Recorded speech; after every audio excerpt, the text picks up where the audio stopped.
tichingotuka tichingoshorokodza vaparidzi vaMwari.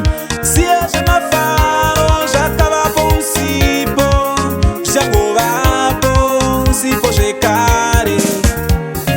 Tevera shoko rake ukunde, tevera shoko rake, ukadaro unokunda. Tevera shoko rake, ndiwo mwenje wetsoka dzako.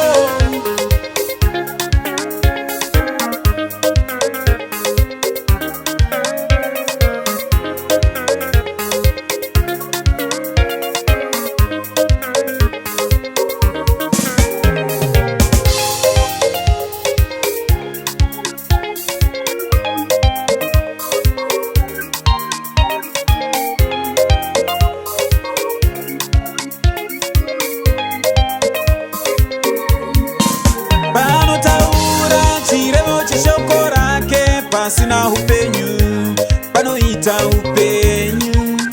Ndiye uye wekumutsa mapfupa akaoma zuva riye paye paye. Talita kuna muka, Lazaro muka, mapfupa muka. Talita kuna muka, Lazaro muka, mapfupa muka. Talita kumi, Lazaro muka, mapfupa muka. Talita kumi, Lazaro muka, mapfupa muka.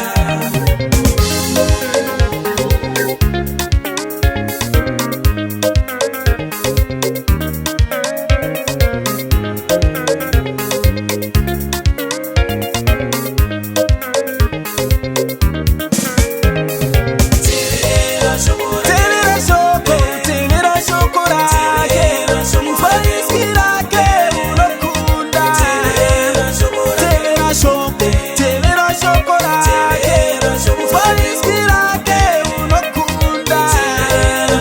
Tevera shoko, tevera shoko rake, mufanisi rake unokunda. Nekuti shoko ndiwo mwenje wetsoka dzako paunofamba ukumburwe.